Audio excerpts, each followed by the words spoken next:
విద్యార్థుల సమస్యలు పరిష్కరించడానికి కట్టుబడి ఉన్నానని ఏయూబీసీ రాజశేఖర్ బీఆర్కే న్యూస్ కి వివరించారు. తానెందుకు రాజీనామా చేయాలన్నారు.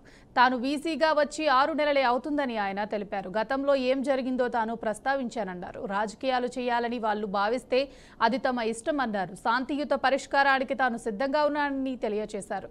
ఏయూలో ఉద్రిక్త వాతావరణానికి కొంతమంది వైసీపీ సపోర్టర్స్ ఉన్నారంటూ వీసీ రాజశేఖర్ మా AP bureau chief Eshwar face to face. Andhra యూనివర్సిటీలో విద్యార్థులు చేస్తున్న ఆందోళన తారాస్థాయికి చేరింది. అయితే అధికారులందరూ కూడా అప్రమత్తమయ్యారు. ముఖ్యంగా పోలీసు యంత్రాంగం పెద్ద ఎత్తున బందోబస్తు కూడా ఏర్పాటు చేయడం జరిగింది. అసలు ఆంధ్ర యూనివర్సిటీలో ఇంత పెద్ద మొత్తంలో విద్యార్థులు ఆందోళన చేయడానికి ప్రధాన కారణాలు ఏంటని తెలుసుకునే ప్రయత్నం చేద్దాం. దీనికి సంబంధించి మనతో మాట్లాడటానికి ఆంధ్ర యూనివర్సిటీ వీసీ రాజశేఖర్ గారు ఉన్నారు. ఆయనతో మాట్లాడే ప్రయత్నం చేద్దాం. ఏంటి సార్, విద్యార్థులు ఇంత పెద్ద మొత్తంలో బయటకు వచ్చి ఆందోళన చేయడానికి ప్రధాన కారణాలు ఏంటి?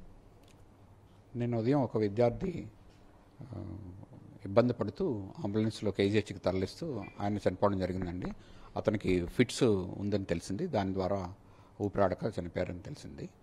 దానికి సంబంధించి విద్యార్థులు ఆందోళనని పిలవడం జరిగింది. నాకు తెలిసి నేను వాళ్ళతో మాట్లాడడానికి వెళ్ళడం జరిగింది.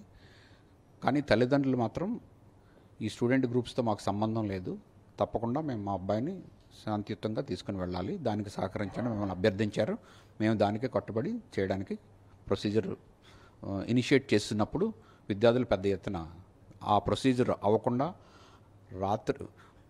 మధ్యాహ్నం 1 గంటలోగా అవ్వాల్సిన ప్రొసీజర్ రాత్రి 10 గంటల వరకు డిలే అవడానికి ముఖ్యంగా ఈ విద్యార్థుల ధర్నా కారణం. సార్, విద్యార్థులు ప్రధానంగా చాలాసేపు విద్యార్థులతో మీరు చర్చలు జరిపారు. వాళ్ళు అడిగిన డిమాండ్స్ ఏంటి, మీరు ఎలాంటి హామీలు ఇచ్చారు? వాళ్ళు నిన్నటి వరకు హాస్పిటల్ మీద దృష్టి పెట్టమని కొన్ని ఇవ్వడం జరిగింది. ఈరోజు హాస్పిటల్లో ఏం చేయాలన్నది ఒక 10 ఐటమ్స్ పొందుపరిచారు. ఆ 10 ఐటమ్స్లో కూడా చాలా మటుకు ఈ రోజుకి కూడా ఉన్నాయి. ముఖ్యంగా హాస్పిటల్లో లేనిది ఏమిటంటే స్టాఫ్. దానికి కూడా నేను ఇదివరకే చెప్పినట్టు నెల రోజుల క్రితమే హాస్పిటల్ మేనేజ్మెంట్ కమిటీ కన్స్టిట్యూట్ చేసి అందులో వాళ్ళకి కమిటీకి మ్యాండేట్ ఏంటనేది ఇవ్వడం జరిగింది. వాళ్ళు రిపోర్ట్ సబ్మిట్ చేసిన వెంటనే ఒక్కొక్కటి ముందుకు వెళ్ళడానికి అనుకున్నాం. కానీ నిన్న ఈ ఇన్సిడెంట్ జరిగిన దృష్ట్యా నిన్న రాత్రికి న్యూస్ పేపర్లోని వెబ్సైట్లో ఈరోజు రేపు walk in interviews medical officers, consultant medical officer, nurse, ఫార్మసిస్టులకి ఇవ్వడం జరిగింది. రెస్పాన్స్ బట్టి వార్ ఫుటింగ్లో వాళ్ళని రిక్రూట్ చేయడం జరుగుతుంది. సార్, తొలిసారి మీ ఛాంబర్ని చుట్టుముట్టడం, వందలాది మంది విద్యార్థులు మీ ఛాంబర్లోకి రావడం, దీని వెనకాల ఏమన్నా రాజకీయ కోణం ఉందంటారా? రాజకీయ శక్తులు ఏమన్నా విద్యార్థులు వెనకాల ఉండి నడిపిస్తున్నాయని మీరు ఏమైనా భావిస్తున్నారు? నేను వచ్చాక తొలిసారి కాదండి. అంతకు ముందర ఎక్స్క్లూజివ్గా వైఎస్ఆర్సీపీ రిప్రజెంటేటివ్స్ అని చెప్పి ఒక 100 మంది బాగా పుష్ చేస్తూ డోర్ రావడం జరిగింది.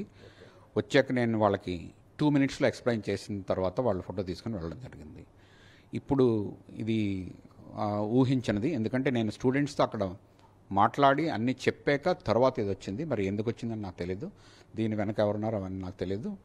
అది గవర్నమెంట్ లెవెల్లో కానీ వేరే రకంగా తెలియాల్సి ఉందండి. సార్, వీసీ పోస్ట్ అంటే చిన్నది కాదు. వీసీ లాంటి ఒక పెద్ద పోస్ట్ దగ్గరికి వచ్చి కొంతమంది పార్టీలకు సంబంధించిన నాయకులు వచ్చి మిమ్మల్ని ముట్టడించడం జరిగింది. మీరు ప్రభుత్వానికి ఏమన్నా లేఖ రాయబోతున్నారా? ఇటువంటి సిచ్యువేషన్లు ఆంధ్ర యూనివర్సిటీలో ఉన్నాయి, దీన్ని కంట్రోల్ చేయాలంటే మీకు ఏమన్నా స్పెషల్ ఫోర్స్ ఏమన్నా కావాలా? వీటికి సంబంధించి మీ భవిష్యత్ కార్యాచరణ ఎలా ఉండబోతుంది? విద్యార్థులు ఎప్పుడొచ్చినా నేనైతే ఏదో భయంగా నేనైతే లేనండి. ఎప్పుడు విద్యార్థులు రమ్మన్నా, ఎంతమంది రమ్మన్నా సరే నేను వెళ్తూ ఉన్నాను ఇప్పటి వరకు. ఆ రకంగా అయితే నేను భయపడి దానికి స్పెషల్ ప్రొటెక్షన్ అటువంటివి నేను ఎప్పుడూ ఆలోచించలేదు. రాజకీయ పార్టీ వాళ్ళు వచ్చినా కూడా శాంతియుతంగా వాళ్ళు వచ్చి రిప్రజెంటేషన్ ఇస్తే నేను తీసుకుని మాట్లాడుతూ ఉన్నాను. అటువంటి ఆలోచన రాకుండా ఉంటే మంచిది. విద్యాలయాన్ని విద్యాలయంగా ఉంటూ శాంతియుతంగా విద్యార్థులు అకాడమిక్స్ మీద దృష్టి పెడితే ఇటువంటివి ఇంకొక అప్పీల్ విద్యార్థులకి, మేము వేసే ప్రణాళికలు వాటి ఇంప్లిమెంటేషన్ కన్స్ట్రక్టివ్ ధోరణిలో వాళ్ళు రిప్రజెంటేషన్ ఇస్తే బాగుంటుంది. కానీ ఇప్పటికి జరిగిన 3 అంశాల్లో కూడా విద్యార్థులు కన్స్ట్రక్టివ్ ధోరణిలో కాకుండా ఈ పని అయిపోతోంది నాకు చేతిలో ఆయుధం తప్పుతుంది అన్నట్టు కొంతమంది బయటవారు అయి ఉండొచ్చు. అది మంచి పద్ధతి కాదు. అటువంటిది చేస్తే మాత్రం గట్టిగా కౌంటర్ ఇస్తానని నేను చెప్తున్నాను. సార్, ఆంధ్ర యూనివర్సిటీలో ఇంత పెద్ద మొత్తంలో ఆందోళన చేయడానికి ప్రధాన కారణం ఏంటంటారు? ఏ శక్తులు ఉన్నాయని మీరు భావిస్తున్నారు? వాటికి చర్యలు ఎలా ఉండబోతున్నాయి? ఇది నాకు తెలీదండి, ఎందుకంటే ఇది కామెంట్ చేయలేనండి. శక్తులే ఉందండి, విద్యార్థులు, టీచర్స్, స్టాఫ్, ఫ్యామిలీ, ఎవ్రీబడి. అయితే వైఎస్ఆర్ కాంగ్రెస్ పార్టీకి సంబంధించిన సానుభూతి పరులు ముందుగా వచ్చి మీకు వినతపత్రం ఇవ్వడానికి వచ్చారు కాబట్టి ఆ తర్వాత నుంచి ఈ గొడవ కూడా పెద్దదైంది కదా, దీన్ని ఎలా చూడొచ్చు అంట? తెలియదండి, మరి అది నేను కామెంట్ చేయలేను.